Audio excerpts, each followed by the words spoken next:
to answer your question, like of both how do I juggle the kids and how do I stay present, this practice of being really clear about what I want and through the form and the lens of preemptive gratitude, utilizing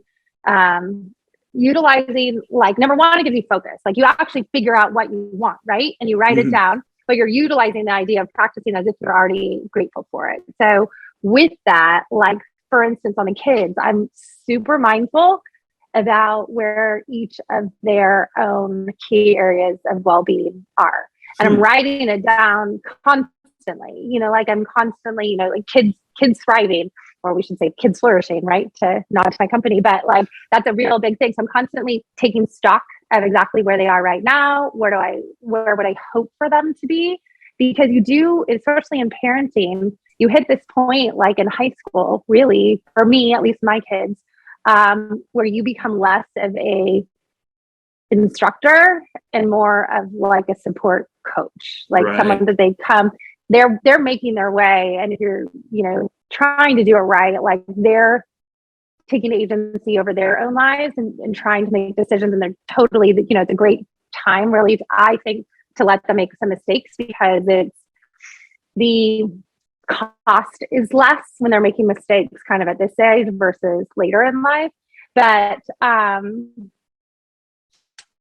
so anyway, I'm definitely checking in with, and also like, are we achieving that? Are we moving forward in those areas?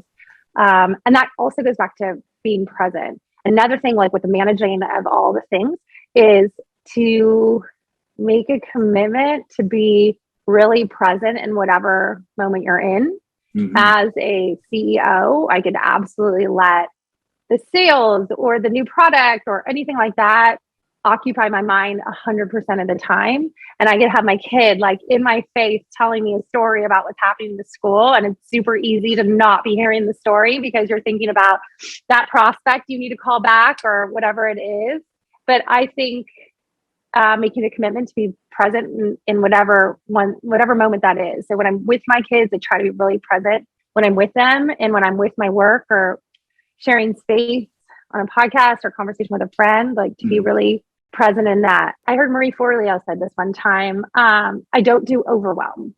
And it comes down to like just like a belief, right? Like she's like, I don't do overwhelm. And so when I first heard that, I'm like, what does that even mean?